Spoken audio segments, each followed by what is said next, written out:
Hello, it's Open House Thursday on Your View. Welcome to the show. I am Murayo Afolabi Brown. As always, I have the ladies with me. Alaja Nikmat Akashat Zibiri. Complete. How are you doing? Complete. I won't be putting good when I go. We're kind of averse to it in my family, except my immediate elder sister that bought the cap on that she puts and removes. My father emphasized it, Hajj is not for gold. Go for the Hajj, for the ritual. Do the prayers and come back. Wow, interesting. So that's how we're going to do it. Anyways, how are you doing? I'm fine. No. Traffic. No, it can't be traffic today. Is it traffic? No, this morning, thanks to Mr. Peter. I must say thank you to Mr. Peter, the last man in charge of my area. That's the whole of Mautu Badagry. He's so calm, so accommodating. Takes my call anytime. Wow. And he finds ways for me. He will tell me, okay, traffic is worse here. If you find your way here, it will be easier. Yesterday, nice. I still had to call him because after I called all the top people I could call, and I couldn't get out of that traffic. Yesterday, the whole of Trade Fair into Old Ojo Road was on lockdown. The 3 terminal operators released all their containers into the road. At 2:30 when I left the children's school, I was just at Ile-Epo bus stop. And Ile-Epo is like from TVC to Caleb. And I was just there. How did you get to Ile-Epo? That's Ile-Epo bus stop at CVC. I'm just explaining. We have our own Ile-Epo bus stop there, opposite the mobile film. You need to wrap up on you. And I think you're fine. Just there. I want to do SOS. I want to do SOS to the governor that we know that they've licensed the terminal operators, but please don't leave us helpless to the others. Because these guys were collecting money and they left the situation unabated for hours. So we had to come down and help ourselves. Please don't leave us to self-help. Please. How are you doing? I'm doing amazing. I'm grateful to God. This Our my colors are amazing. similar today. Yeah, we're in the spirits. So somebody has called me out that every time you open your mouth, it's amazing. That's like my favorite word. You people should leave me alone, Biko. But it's a good word, yeah. But I'm grateful to God. I'm getting ready for my goal setting and smashing masterclass. And registration is ongoing now. People are already asking questions. They're calling. They're sending messages. They want to be a part of the program. And I'm getting ready for them. So that's basically done. I should come and register. Thank you. Please, you have to register. How are you doing, lady? I'm fine, thank you. Guys, we have reached another milestone in my house. So my son is in primary 5. Okay. We have to start thinking of secondary school. Yes. So I want him to go into primary 6, but I would like for him to start writing exams this year. Yeah, common entrance exams this year. And my problem now is, do I send him to Jos for secondary school? He'll be a day student, but live with grandma.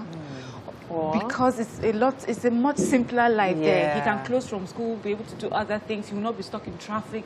Or do I? And then the cost of school, school there is not as high as it is here. Or leave him here in Lagos, and he'll have to be in day school.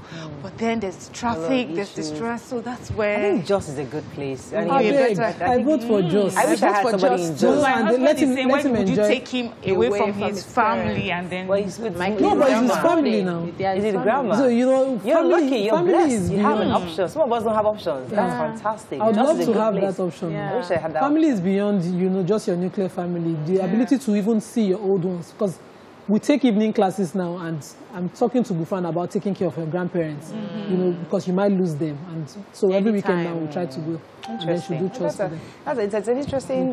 You see, when you were telling me that, we've not started though. I mean, you started because you're in secondary school. Now the real issue starts when your kids are getting into secondary school. That's when the real money comes. That's when they are spending small money. You're thinking you're paying to primary school. That the real money is secondary school. That secondary school in Nigeria is expensive. We don't have 4 children. You don't want to. You'll be all right. This year, we are not spending. Don't scare us that we are still begging to have one more. No. Fine. This one. These days, just look at them running around the house. Myself Brown just looking at me. They don't understand what is coming out of our body. And then you still deal with adolescents in that period. Let me give our birthday shout out. There's one for tomorrow, so wait for tomorrow. I just hope I remember. Tomorrow. And there's one that says, yesterday actually her mother was 74, Mrs. Grace Atobatele. I'm not sure if anybody took it. Atobatele. Happy birthday. She was 74 yesterday. Happy birthday, Ma. There was another one. I think got one. You have one? Yes, from Twitter. This person says, "Hi ladies, please help me wish my kid sister Ife Oluwa Adams a happy birthday today. Today is the 28th of January." And he put a picture of her, very pretty young lady. So happy birthday to you from all of us and from your brother. Okay. His name is Damilola Adams. Okay. Yes. Okay, on that note, let's go on a quick break. When we come back, we go through the front pages. You know, today's Thursday, we talk about life issues. Today's topic, BC said, I'm not interested in this topic. Yes. We'll find out why. Stay with us, we'll be right back.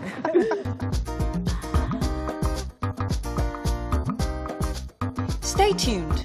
Your View will be right back. All right, let's start with the nation.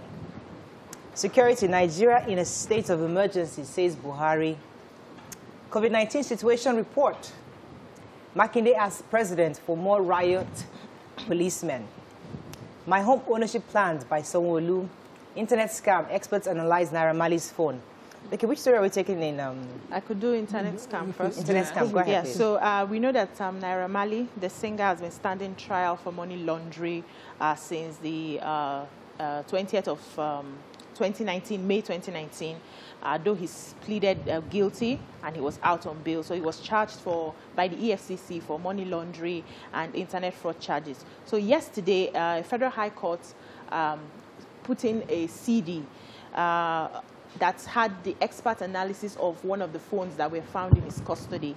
And so they were asking if the CD would be admitted as evidence against him. So the judge had ruled that it would be admitted for evidence. And they also saw, I think, ATM cards of different names that he's been allegedly used for the internet fraud. So they have adjourned the case till March, and we'll see what happens. I wanted to take COVID in the nation just because there's a paper from a Professor Oyele in Unilorin, a professor of physiology, and he has a focus on neurosciences. He did a paper on, you know, there's a chemical in the peels of pineapple skin and the stem that's supposed to help with the inflammation of the lungs. So he's done that paper, and it talks about how this helps people fighting COVID-19. Right. Wow. Also, in related stories, now the law has been signed under the Quarantine Act by the President to compel everybody to wear masks, social distance, and all of that. So it makes it a crime if you don't.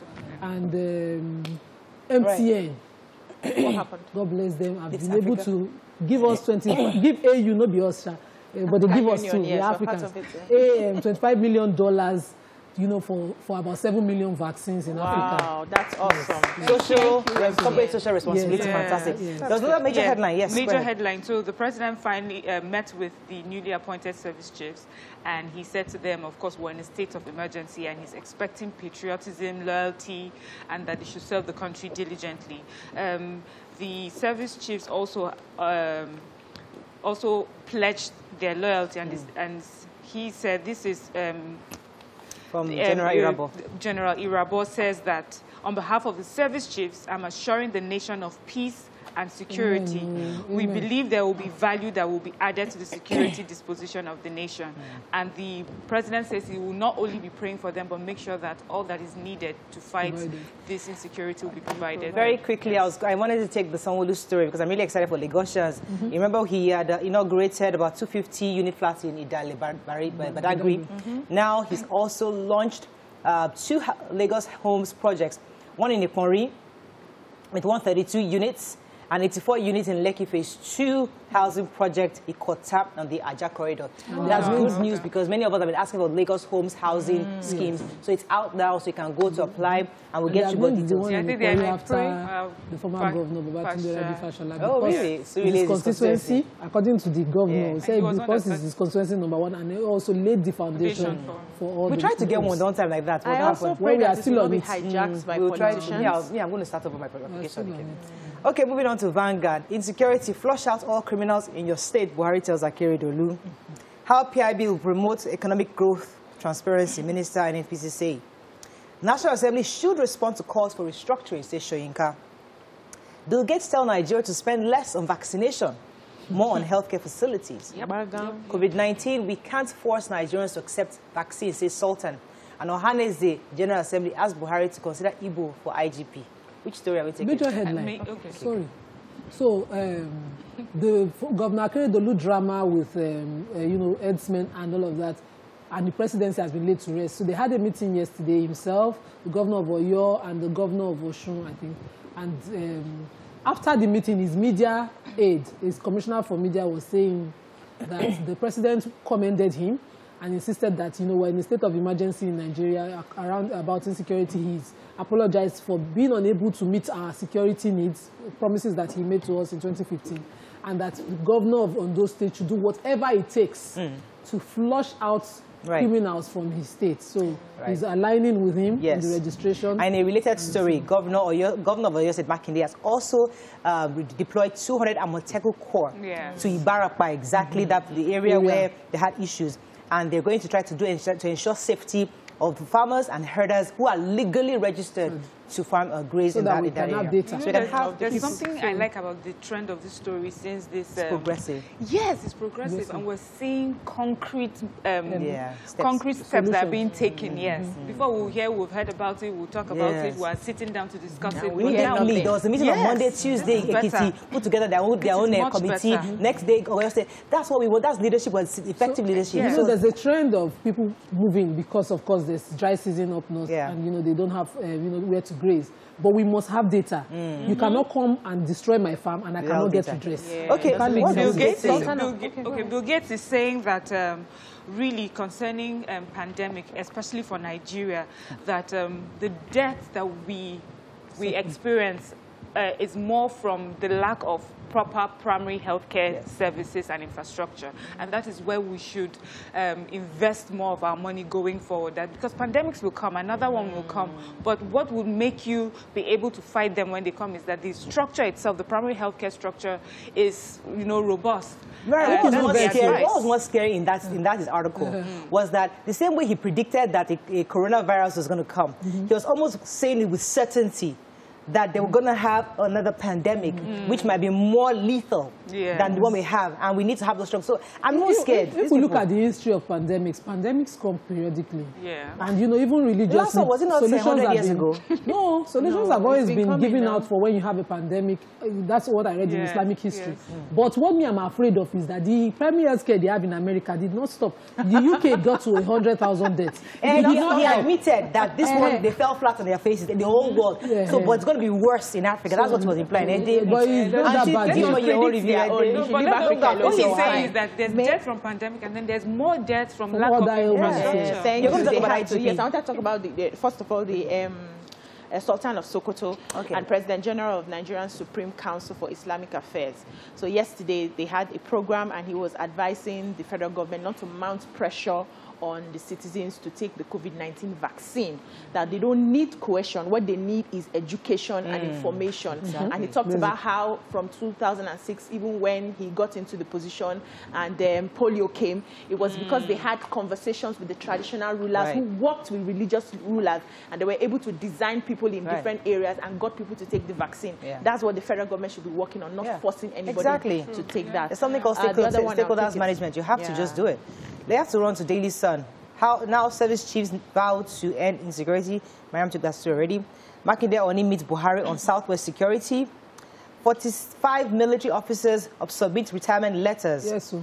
Governor Bello gets Bill Gates backing on prioritization of healthcare infrastructure.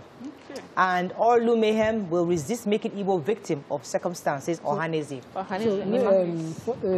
With 45 senior military members, there were rumors that about 20 people will go because of the appointment of the new service chiefs, but 45 senior military heads have resigned.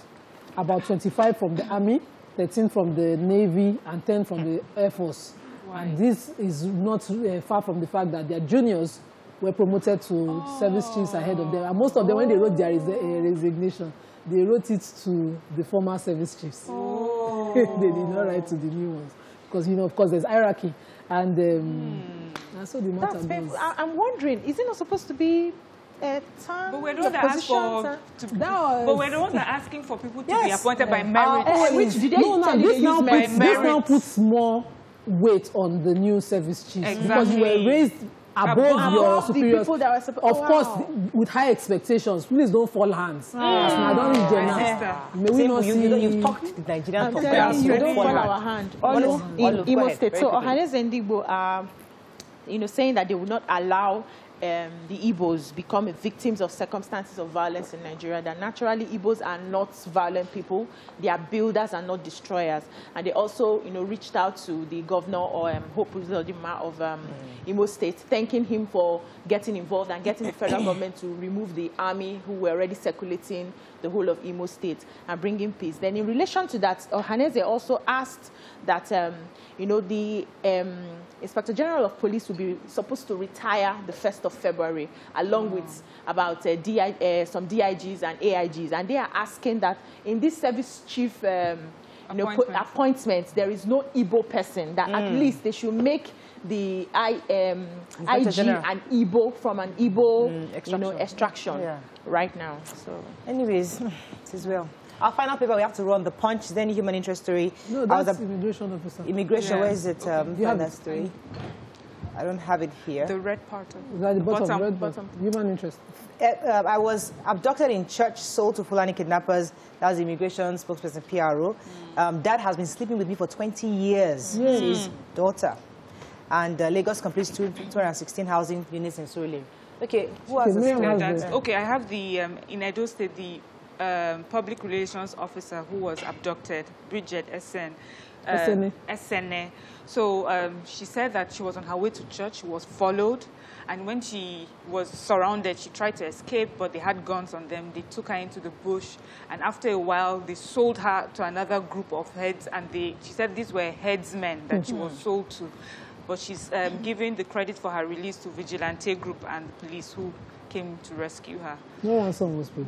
No, she didn't say anything about ransom. The 20-year-old girl, yes, who identified herself as Fatima Usman, accused her father of sleeping with her for a very long time. According to her story, that anytime the man, anytime she refuses, the man will send her out of the room or, show her the knife and threaten to kill her if she ever tries to report to anybody. They now asked her a question, was your mom aware? She said she doesn't know because her mom will sleep all through, doesn't even care whether she sleeps inside the house or not. Probably. Her mother could have. Maybe her mom was drugged every time.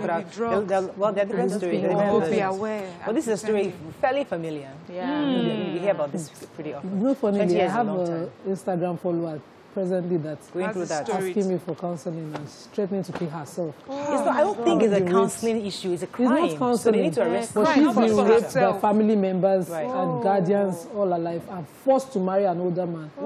She's that's a story threatening to kill that herself. we can discuss. Stay with us. We'll be right back. We have another interesting story, but that one is actually very interesting. Stay tuned. Your View will be right back.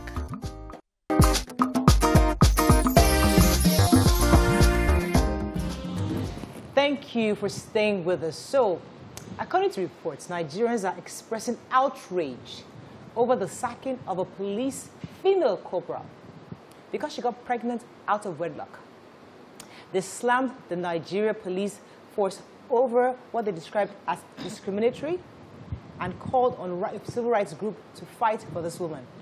Now, let me give you the section of the Police Act that this was done. The chief financial officer in Ekiti, it happened in Ekiti State, was asked to relay the information to this female corporal. And they were relying on Section 127 of the Police Act and Regulation Against Women Police getting pregnant before marriage. So Corporal Olajide Omolola was passed out of police training back in 24/4/2020. And then she was asked to leave. Said she stands dismissed from the force. It says debit her, retrieve police documents in her possession and with immediate effect. That's on the CFO Ekiti State. Now, so what is legal is different from what is morally upright or right. And that's our conversation today.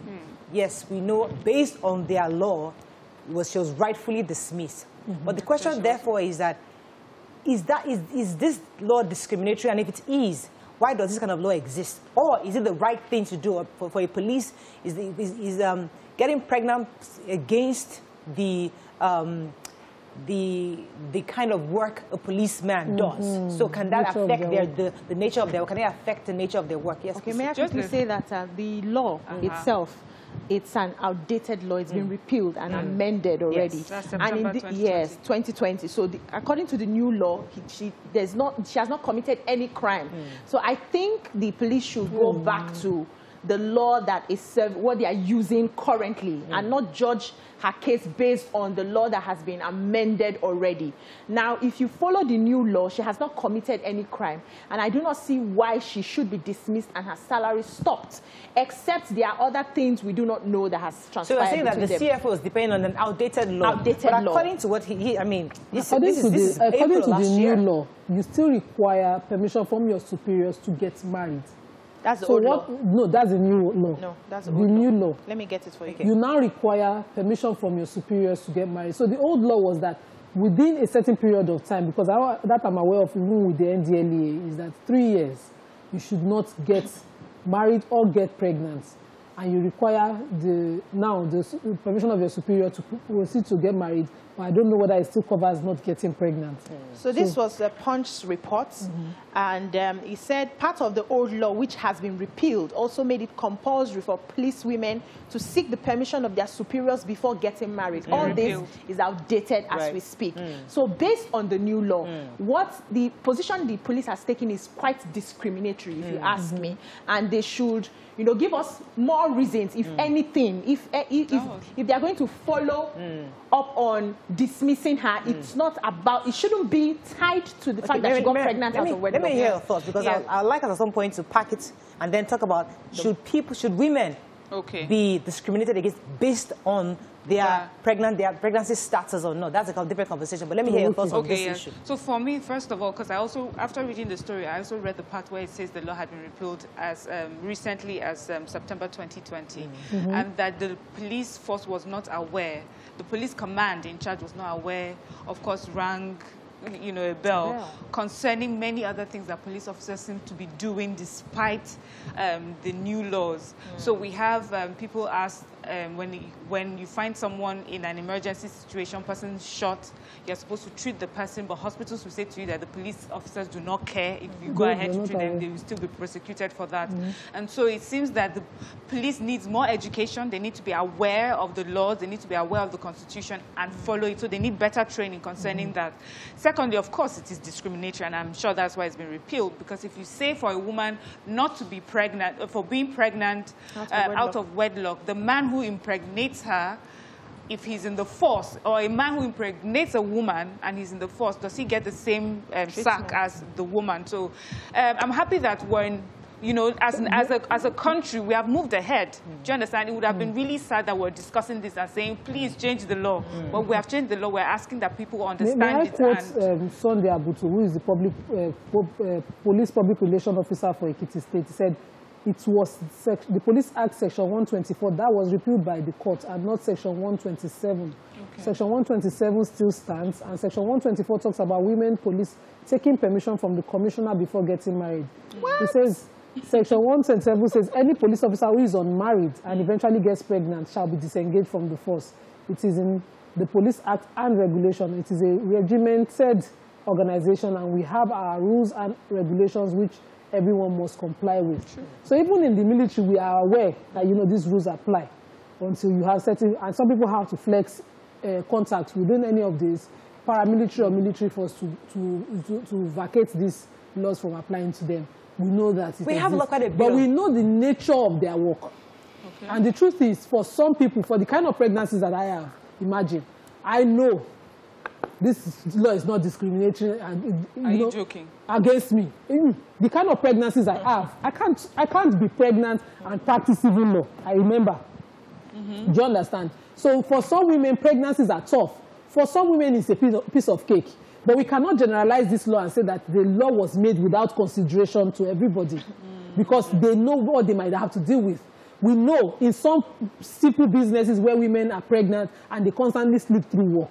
The nature of their work, there must be some kind of rationale for how they reached this decision. And we must not look at this. You just shouldn't gloss over it. We shouldn't just gloss over it because we think something. But she was a new recruit. She was still in the police college training at the time they found out she was pregnant.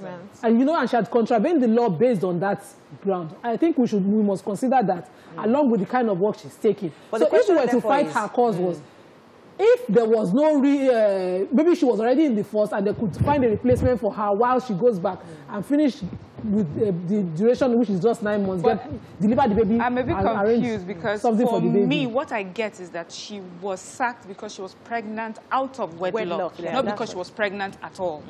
So because if you're pregnant, pregnant and you're married, it's not a problem. If the question is you are pregnant in a short period, because we have had this conversation before where people would say, I do not employ women because, I mean, in a few months she'll be pregnant and I'll be stuck in my business. So we have that, and then they let you know beforehand.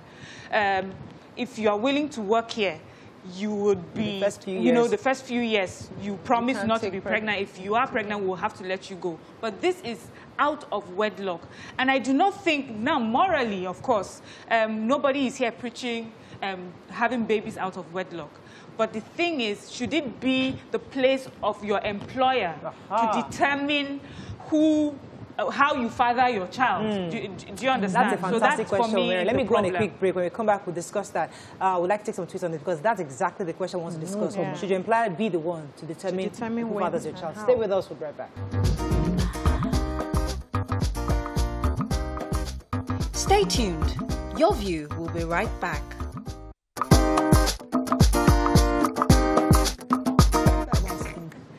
Thanks for staying with us. So, a really serious conversation we're trying to have here, especially the fact that a lot of women are being discriminated against because of their having children outside wedlock. Yes, societally, it's frowned upon.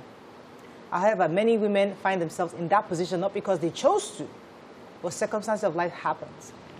And the question, therefore, is should they be discriminated against because of their status? So, for example, you're applying to work in a church as a receptionist, or maybe you even started working in church already, and something happened, you got pregnant, and then you're fired. Not because you're a member of that church, you're just a receptionist. You probably go to a different church. So you got pregnant out of wedlock, and suddenly you're then sacked because they feel the image of the church will be affected because of your status as a pregnant woman out of wedlock. So the question, therefore, is should this discrimination stand because of the kind of society we live in, or should we still uphold the dignity of a woman regardless of what her circumstances are? Do you want to talk about the conversation of how we've broken standards such that, a lot of things now that we complain about, we accommodated them by, breaking all the standards. Like, let me quickly take this tweet first. So this one is saying, Nima, pregnancy is not a lifelong condition, so why should anyone's employment be terminated for that? It is discriminatory to women, period. Just because men's transgressions are often not visible, and even when they are, this is just a patriarchal society. Biliki says, I don't know what laws or rules guide the police, so it's hard to say whether this is wrong. If they sign an undertaking to agree to their terms regarding being single and falling pregnant on duty, then it will be a different conversation entirely. Is it for lack of performance that, she's being sacked? Dolani Robert says, pregnancy is not a defense against breaking the law, nor is it a defense against stupidity, nor is it an illness, nor does she deserve to be sanctified. So she's saying it's not moral, but it's not so bad. Okay. So for me, let's leave the issue of the discrimination within the police force and what laws guide the police force. So when you're joining any establishment, I have a contract with TVC. So when I'm pregnant and I have to be on my 6 months bed rest, TVC is not losing resources. I would gladly go on my bed rest while the company runs its business. So if you're in a person's business and your pregnancy is my kind of pregnancy, you should be more understanding. You should be appreciative of your boss if the person is willing to find an assistant or a replacement, temporary replacement for you while you go. Right. So that is good. Yeah. We know the laws and all of that. But let's talk about this moral standards dropping. So in those days, why it wasn't because of just shaming. It's because I believe the sanctity of family and marriages and homes, the issues that we deal with today were not so rampant those days because there were different methods of dealing with them. Having a child out of wedlock is a serious issue. Some people have children out of wedlock. They don't even know the families of the person they're dating and they got pregnant. You have the man running away. The woman dealing with all the issues. We have single mothers who today are, regretful of the kind of person they ended up having the child for without the child's fault. So, when you do your due diligence and the person comes and he meets your family, some things can be avoided. Some eventually happen. But, a lot of those issues might be avoided because your family meets the person's family. You know whether you are doing second or first or third. You know your position. Because there are people who don't have children out of wedlock intentionally. I think it's unfair for any employer to, relieve you of your duties, dismiss you of your duties because of how you chose to have your child. Now, if you get into the organization and you signed an agreement that I'm going to stay 2 years or 3 years before having a child, that's a different ball game altogether. If you had no agreement of such, it's not your employer's job to tell you the father must have put a ring on the finger. What if you did not want that marriage to continue? What if you were abused in that relationship and you said, well, I'm already pregnant, let me just take my baby. Listen, what if your status affects the image of that employer? No, what has no, I'm not talking about a religious setting. Let's take away the religious settings because, of course, they will not want to promote, people having children out of wedlock. But let's say an organization that probably sells something or, merchandise, they are selling, they are branding and all of that. What has your personal life got to do with your productivity on the job? What's the connection? Are people coming to buy your product and asking you how many people have children outside wedlock in your organization? That will determine if I will pay for that product or not. You need to understand your kind of business and take away personal life. Let me stay on this for a second. What if you sell condoms and you are the number one spokesperson and your job is to show how effective your product is, and suddenly you got pregnant and you're not yet married. For the company, they're like, auntie, you cannot be our spokesperson anymore because you're not yet married. That's not even my argument. No, that even is connected to the job. Yes. Okay, so you're doing a job that you need to maintain. Let's assume the job sells shoes, but your major client has such religious bias that he doesn't want to cite an unmarried woman with pregnancy in your establishment and is willing to pull out his finances from your business. Your expatriate from your business because of that. How will you know that's my client? Maybe she's the one in charge of his account. The point is that, guys, I want to take this conversation to let us be very careful. No, because when she said, she made it about choice. And if it's about choice, it can be the employer's choice. Right. The power to hire and fire is still that of the employer. So when we discuss these issues, we must not isolate them. Okay, let's talk. So you must understand the situation where you find yourself and how you're going to work there. Okay. See, these examples that we're giving, they're just, if your job has to do with you, man, if you're a model and you're supposed to be modeling clothes and you turn up pregnant, they will let you go because they're not looking for a pregnant model. But that's not what we're talking about. We're talking about you doing a regular, normal job. You're a regular, normal person. You're in the civil service, for instance, and you turn up pregnant and no one knows the father. Would that why would then the civil service say that you must leave your job because we do not know the father of your child? That's what we're talking about. It is discriminatory. It is wrong. It does not affect the production, your productivity. It does not affect the organization that you're working for. If you're the face of the church, of course, you would understand. In fact, if you're a pastor, for example, and that is where the discrimination comes from. If you're a pastor and people have evidence that you have been sleeping around with your congregation, with young girls, you have raped someone, it is for you to step away from.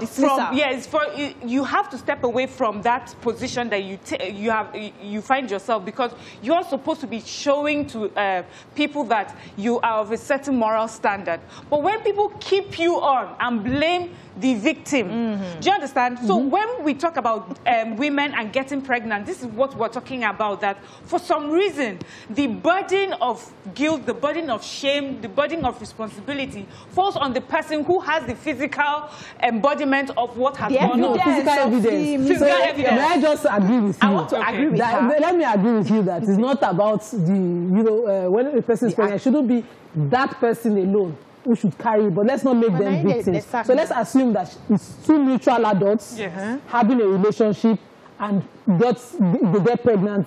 If there are consequences, it should go both ways. Yeah, but what do we see? But you see, even in the civil service, in some parastatals, you can't be married to a colleague. So if you find in your workplace, you fall in love with a colleague, it's a ground for such certain people. They'll ask one person in the bank, they do it all the time. So there's an undertaking to that. So whatever you sign, when you are coming I want to even say that, see, the thing that is paining me is that I'm just realizing that there are people that are more equal than others, just like Animal Farm. There are people who would have been in that position in the police, depending on their position, and they have get pregnant out of wedlock and they will not be sacked. Yes, I said it earlier. The commissioner of police will remove his eye like he did not see anything because the person is high ranking, the person is in the society, has money. You know, so the laws we just make are just unfortunately it's just for the poor. So I want us to go back to that question. Who are defenseless. We have to go back to that question because I want us to wrap up on this conversation. No, so you are the boss. You are the boss in a. You're one that you can let us see an allergy. No, you're not talking about. You're a boss in maybe a. You were the IG. Hang in. Let me lay this premise. You're a boss, right? You have a wife in the house. One of your secretaries, one of the people around, is sleeping with you, and she now got pregnant. You go sack her. Everybody now is saying, so do you sack auntie? You sack everybody. You don't sack nobody in Nigeria. Nobody will sack. Forget the IG. Sorry? Whose secretary? He was in the papers. We had a former IG who was accused of, dating one of the secretaries in this country. Okay. And they kukuma wed. They were shouting. In this country, Google it. I wanted to give you the story. You didn't let me. An IG, a former IG, I think, was it Jonathan's time? It's been a while. From the Northern Extract. Okay. The one who had a learning defect that, was heading, I think IGS. It has to be an IG. Okay. But within his parastatal, there was a lady accused to be of the police. I'm sure Dolakwa dropped this thing, please.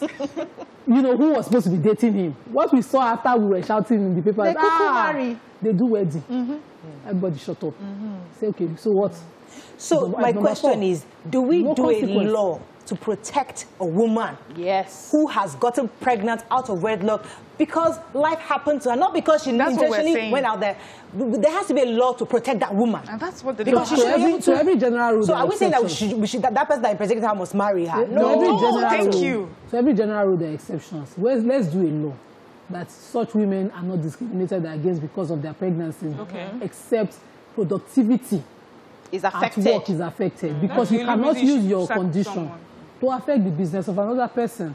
Even if you are going on a 9 months break, sign up, maybe no pay or pay or and that is what we're saying should be the law. So you have even agreed then. That is what we're saying. The grounds to sack someone should be immorality. Okay, let's take it from your lack of productivity. We need to wrap up on this. Any tweets? Our phone lines are not working, but I'd like to wrap up so that JB we can says we need to understand that the laws that guide civil service is different from force personnel. From the force. Personnel are expected to act with high moral standard, and there are some strict regulations to be followed. The law is the law. If you're uncomfortable with it, seek employment elsewhere. Okweyemi Alade says, Abego, what about the male police officers who does worse, like even going outside marriage to impregnate other women? Because this is even more. Why aren't they sacked? This is too sentimental. Okay, we have to run off now. Any other tweets? Okay. Let's go on a break. When we come back, so generally we've agreed that these women should be protected, except in certain special cases where you gain employment in places where you can't get pregnant. I have to take this with, but some things are strange to us. So this one, Aramide says, there are ladies who are single till a certain age and they decide to go for IVF donor to at least have a child if husband is not coming. What if that's what that auntie did? Some things are strange. You see, these laws must be updated to allow donor. I read those things in the modern times. We have to run, unfortunately. We have another interesting topic because this topic, BC did not want us to take it. He said this topic is not her own. She doesn't want to be part of this conversation. We'll force her to be part of this conversation. Stay with us. Even Nima says she doesn't want to be part of this. Oh, Nima today. I didn't say that. Even Nima says she doesn't want to be part of this.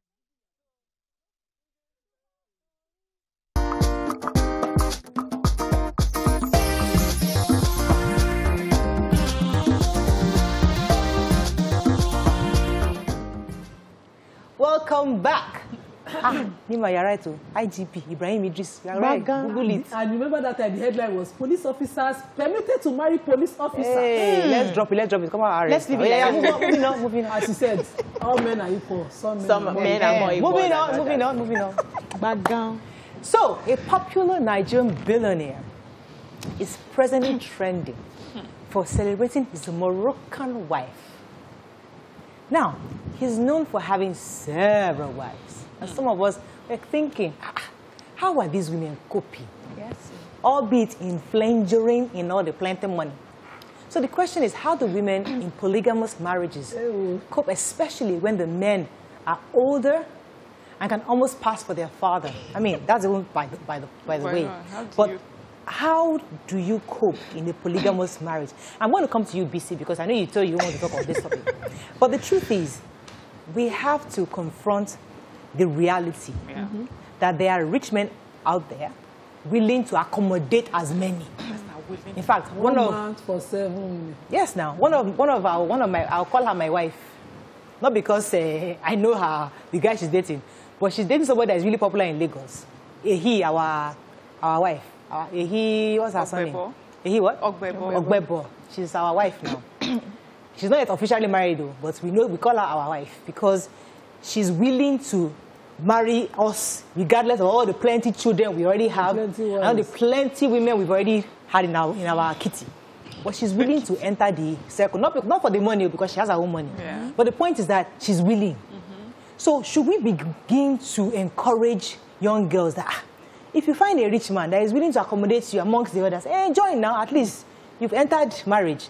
So in your view, do you think it is okay at this time to be a second or third wife to somebody who can accommodate you? BC, would you like to go ahead?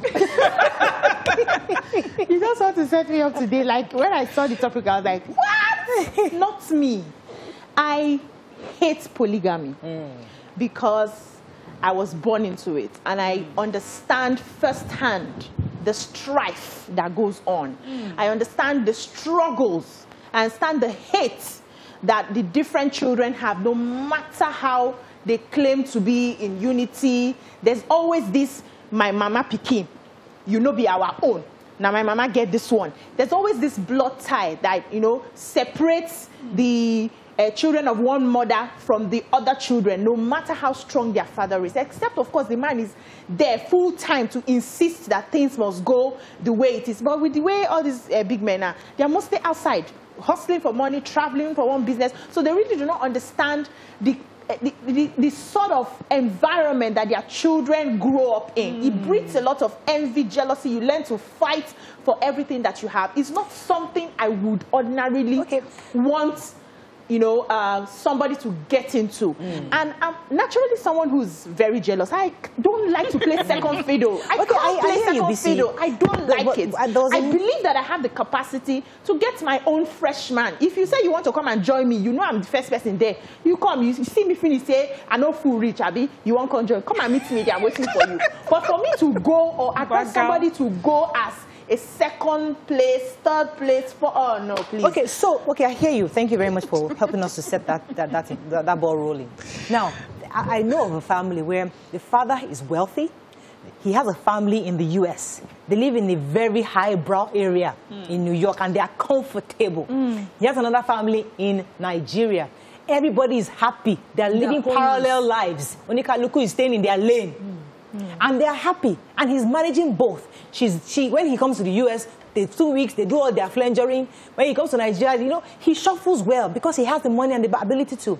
So, should that kind of woman can we say she's not happy? You that you don't want to be, you want to be morally upright, you don't want to go marry a second wife, and you are there single. When there's a man who can accommodate and take care of you as a second wife, and you have a problem with it? How do they cope?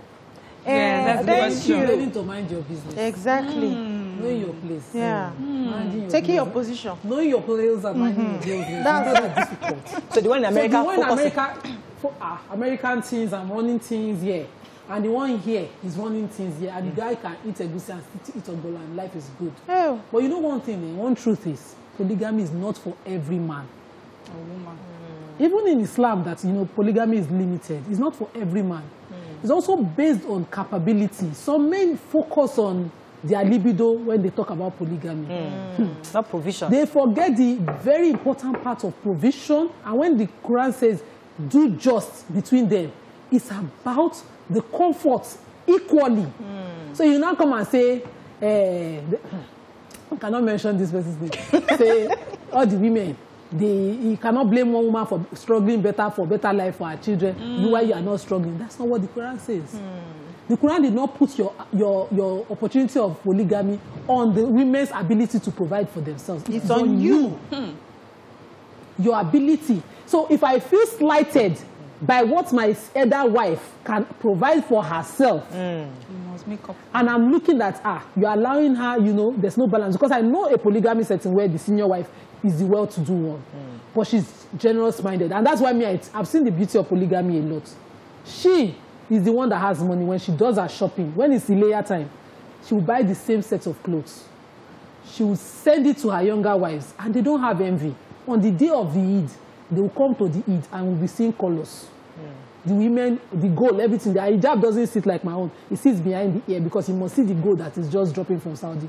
But she was bankrolling the marriage. And she made sure that there was fairness. But when the young wife now want to garden, not want to know her clothes, she will now withdraw the finances. And then you see for the man how he is. So maybe in their own marriage, it was about childbirth and she allowed him go. And then just as the young wife was getting pregnant, she got pregnant. And then they ended up too. Okay. So, there are different circumstances. But if you don't know your place, a lot of people come in.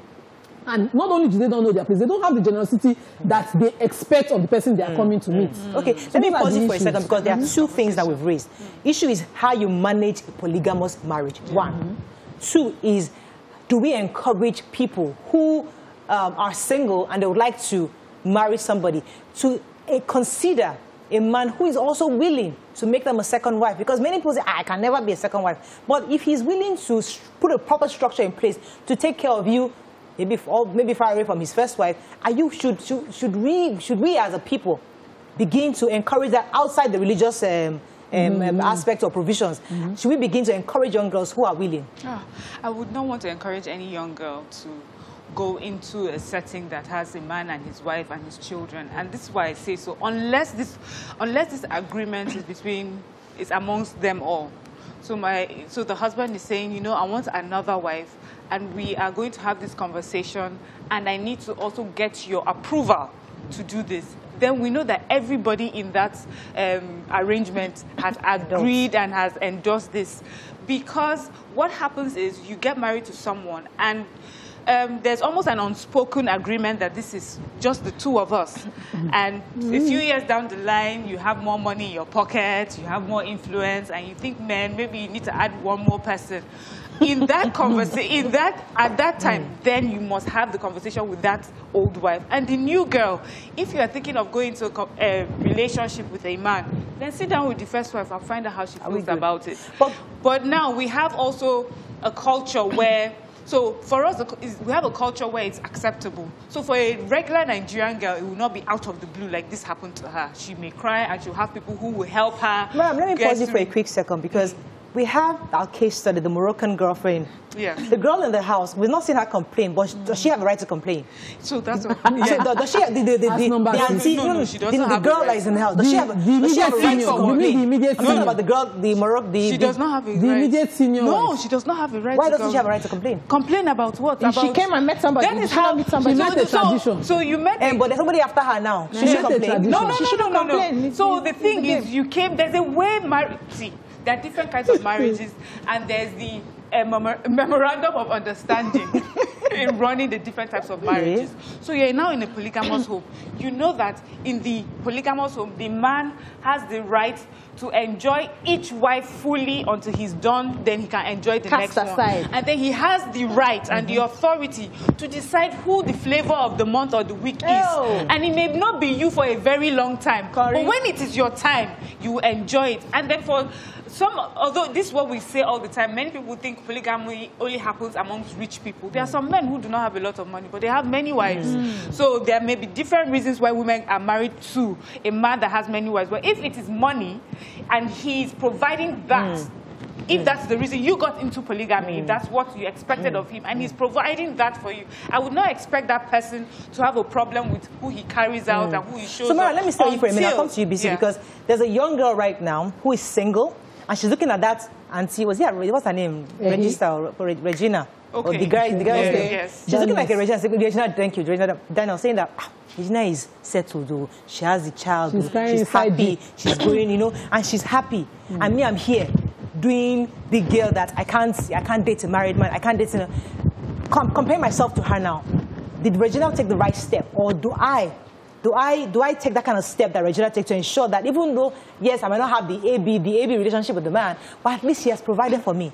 So that young girl is watching us right now. If you're not a Regina and you cannot accept polygamy, don't go and do it because Regina is doing it.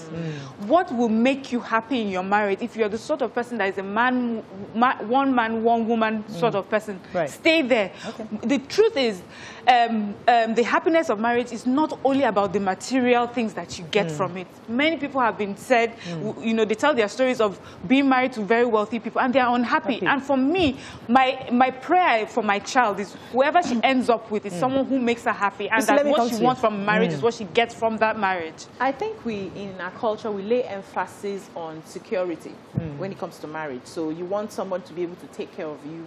You want someone to be able to pay your bills. You want to be comfortable, to eat good food, travel if you have to. And that is where a lot of women place the ban on. So if they wait for a while and there's no single guy who's living up to that, they now want to look into the direction of a married man who will probably be able to give them the life that they want. But I don't think that's what marriage is all about. Marriage is about companionship. Marriage is about building that friendship that will take you on for a very long time. Marriage is so much more than just the security of somebody. Can't you take care of yourself, for crying out loud? Why must it be the man that will take care of you? Let me pause you there and I'll come back. Stay with us. Stay tuned. Your View will be right back.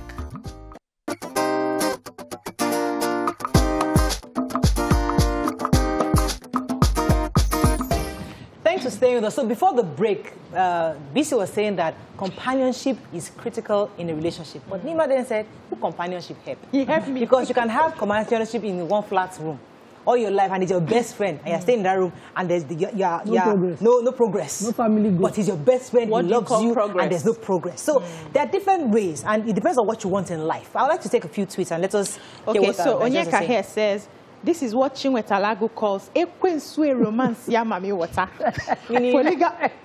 The devil has romanced mami water. He says polygamy is a no-no. Young girl marrying a man old enough to be her father is crazy, ojukokoro. When God created Adam, he gave him one wife, Eve, not many wives. God isn't confused. Greed is the cause of polygamy. Rolake O says there is nothing wrong in polygamy as long as we are matured to handle it. Regina don't marry. The previous topic Regina don't marry. You don't born. Is she happy? You did there? I don't know. But see, we need to understand something. From what we can see. From what we can see. And expectations. Yes. And if you are someone who your love language is quality time, polygamy is not for you. Because before you see the man, it will take a few months. And you don't have that time. Like English? Excuse me. You like English like this? And that is why we hear a lot of people There's FaceTime now. finding There's short WhatsApp. corners. You can do WhatsApp. Excuse me. To give themselves that quality time that they need because they are not getting enough of it. So you need to understand yourself. But it also happens in monogamy. We're saying the same thing. So monogamy, polygamy, if your love language is quality time, you know that. But there are like 6 or 7 love languages. Don't worry. They don't want the primary and the secondary now. So they quality time. For my own love language is simply respect. And if we are being respected and they are respecting my colleague, and we are respecting, and me too, everybody is respecting themselves and we are all comfortable. It's okay. Let Regina be a Regina Daniel. I enjoy. Would you have married as a second wife? Because I know you. Okay, you are the first now, so it's very easy for you to accept somebody else. Would you have gone in? Okay, I had 3 offers of polygamy as a young girl. Okay. As a single girl, and I was certain I wasn't going to do. Not because I had the bias against, but I didn't want to come into any woman's home and make her feel unsettled. Thank you. Now, I'm just being sensitive to another fellow woman. But you captured your own. When I now grab mine. But speaking English. Yes, sir. But if that man was well secure, such that and the woman too was secure. The woman is well secure. Wouldn't you enter? Shebi is me like to go and meet my friend. These are duplex. So you go the community that I grew up in, if a man is interested in a woman and he likes her, he has a conversation with the first wife. The first wife will go to the family and say, my husband is interested in somebody. So those sort of people accept it. But there are some people that will not just, like my own is, just know who it is that you are, who you are and what you want. And the thing is, if I had gone into a polygamous woman as a young girl, I'd probably break the home. Pata. You see what I'm saying? You know your talent. I know that. I don't want to, that's not debate. Maureen, you're asking how these women cope. Yes. And for me, that's what's important. So, you know, for me, when I saw that picture of the man now celebrating the new wife, I wondered when he was celebrating the latest one, how they felt, what they did, you know, to cope. And for me, I wish we could have calls and tweets so that we know. Because the truth is, no matter how many times we say, oh no, it can never happen, we're having young girls doing it. There used to be a time we thought it was things that old women did. People did. But these are young girls, 21, 30, 25, and they're going for reminding me. Because they want to. Wait. I think you remember, let's be honest. Polygamy is okay. Religious-wise is right. Is allowed. But a lot of, most of the people in polygamous situations found themselves there because of a need. I know divorcees and widows who just wanted a crown over their heads. But I know a lot of single young girls, lazy, thinking it's a way out. To secure themselves. To secure themselves financially. So if the mentality for you is finances, maybe you should try and know yourselves. Because the money they find can finish. It can finish. Or it cannot exist again. For me, I know somebody who is married to a rich man, very wealthy in this Lagos state. And when she got married, everybody was criticizing her. Speaking of the English. It's 20+ years now. Her children have grown. She's happy. She's a celebrity. Everybody's celebrating. Now everyone wants to be her friend. Even her wives, her husband's wives' children are all so close to her. Maybe she matured inside. So the point is that these things are doable. It's based on the maturity of the person who's going into it. And so Regina, for example, might be, we don't know what's going to happen next few years, if she's going to be able to uphold where her stands. But the truth is that there are people out there who have the mind for polygamy. So let's talk about Regina now. If in the next few years she'll be able to hold her stance. It is how she grows herself in the situation she found herself in. Some people get in and they don't ever get wise. They sit there looking at the thing that's then when the inheritance issues battle starts, you now found out you did not secure nothing. You're starting all over. Just taking pictures. So as a wise girl, if you were wise enough to marry for money, be wise enough to secure the bag. Hey, hallelujah. That's the English. Don't go and sit down there, no investment. You didn't grow yourself personally, nothing. You'll be traveling to Spain, London, forgetting that you need access. If a guy died a politician, you now be within party, be struggling. Okay, what if you went in for love? Because I know people who are young. So now we're just assuming that all of these men are rich, older men. But there are some people who are young. I remember one former head of state's son who got married to his wife, and they said it was a political arrangement. And after a few years, he married the wife of his youth, of his dream. And in that case, the second wife did not come in for money. She came in for love. So that sort of person is not coming in with the mindset of, let me secure the bag. I want to secure the heart. Once she successfully secures the heart, dies. That comes from another disease. So if you're coming in for love, don't go at all. Because you will not get the attention. You won't get that. If you're getting in for resources, fine. Stay and stick to your resources. Cover that bank. But if you're going for, I want to love you, chummy, I want attention, until wrong place. And it's not for it's not for everybody. I just think that at the end of the day, people need to find what works for them. But personally, me, I will not advise anybody I know around me. If you don't have a choice and you say, okay, this is the way to go, I will not judge you. I will not judge you. It's your life, it's your decision, it's what you want out of. Once you're happy, we're all happy. But I will not advise you to open your eyes and look at all the young men that you think are not coming and then go for someone who already has a family. I will not advise you to do that. My advice, not concern me. If you're a young girl in love with somebody's husband, somebody's husband is paining me. Since polygamy is already married, so you want to do polygamy, go in with the kind of heart that men's build and goes. If you met that home dysfunctional, make it functional. put in the work, even if the results are not immediate. If you went in for money, please make sure the money is there. In case you say we are not in court trying to get your inheritance for you after. But grow yourself. Just general advice we give single girls marrying anybody.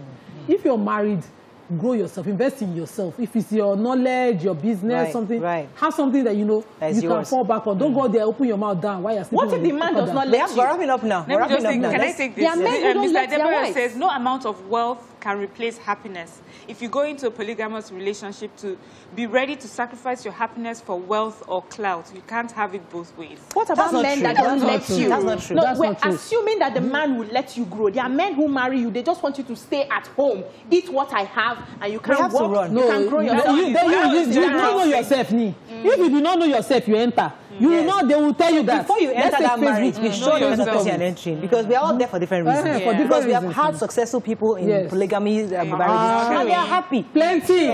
People that we look up to. So you that there criticizing Regina don't enter marriage. We have comments on Facebook, two of them. Adetunje Ogunkoya says, it's complicated. And Joash Simon says, just after money and not love, they know fully well when he answers nature's call, they will be part of his inheritance. Poverty is a disease. This one seriously believes it's about money. For some people, it's about circumstance. For some people, it's family alliance. For some, it's different reasons that brings you there. Whatever brings you there. We didn't talk about how the first wife should manage. We didn't discuss that. We have to run. And I thought Nima will have stories for us. So if your husband is wealthy, as the first wife, listen, and you are the first wife, your children are grown. You are an adult. You are a bit older, and your husband now decides to go and find his kikiri. How do you manage that? I mean, shouldn't you be able to look the other way? I mean, he's not that hard. Misha, in case they bring my own. There has to be a trust fund for that. You see me and you want to fund, yes. Trust fund. Let's monetize it, sir. Since you want to go out, let's monetize it. You see, now it's not about money. No, we're saying that in a situation where we have a very wealthy man that says, I want to get a small girl. Because he wants because the other room is no more functioning with you. So the functioning is it the woman that is no longer functioning? No, the first time when you know how in Nigeria the first wife becomes mama and daddy wants something. One of the examples you give, because I think I know what you say. I think respecting that woman and the battles that she has fought before you came. The issues, don't ever disrespect or underestimate her role in the man's life. There's a lot of work. As you are coming as a young girl, so the woman. Now, for the woman, the first wife. If he sees the kekere on the side, is that better than to bring her home? No. Don't go away with me. Bring her home. Let's be doing it. So is it better for you to marry her? Don't bring her home. Okay, in respecting her, is it better position? We didn't ask you. Like if your husband brings the kiniko, would you accept? Don't mind that. I don't think so. Inside or would you want it inside or outside? I don't want anything. I mean, there's no kekere. It does not even exist. Does it exist? What's that? Doesn't exist. That's why she's looking like. That's why she's looking like a model. She's making sure that she's kekere, she's agba, she's everything, all of it, all packaged in one. See, I don't want to know. I don't want to know about any kekere. Hide it. Do it. Hide it. Whatever you want. But life happens. Yes, life happens. I don't want to know. So give me that respect, knowing who I